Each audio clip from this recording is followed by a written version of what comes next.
सिरोंचा तालुक्यात 25 वर्षांपूर्वी तंबाखूची शेती होत होती। अकिसा आणि आसरल्ली येथील शेतकरी तंबाखू विदेशात निर्यात करत होते। शासनाकडून तंबाखू बंदी आणल्यानंतर शेतकऱ्यांनी आपला मोर्चा मिरची उत्पादनाकडे वळविला।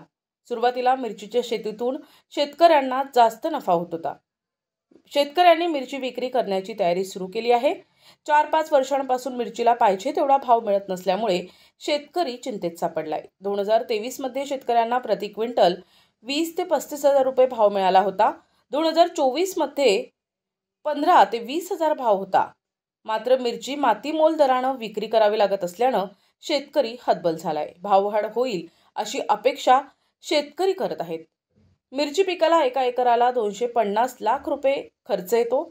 दरवर्षी वाढणारी महागाई लक्षात घेता मागील वर्षीच्या तुलनेत अधिक भाव मिळेल अशी अपेक्षा होती।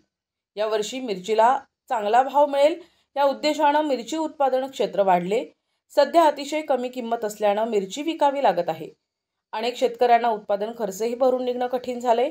मिरची विकण्यासाठी नागपूर किंवा वरंगलला जावे लागते। फार कमी किंमत असल्याने मजूर आणि भाडे निघणे कठीण होते। शासनाने प्रति क्विंटल प्रोत्साहन रक्कम द्यावी यासाठी लोकप्रतिनिधींनी पुढाकार घ्यावा।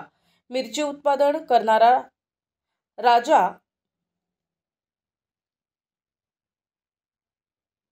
राजमोगली रागम शेतकरी मागील वर्षीच्या तुलनेत यावर्षी मिरची लागवडीला खर्च वाढलाय, मात्र उत्पन्न कमी झाले।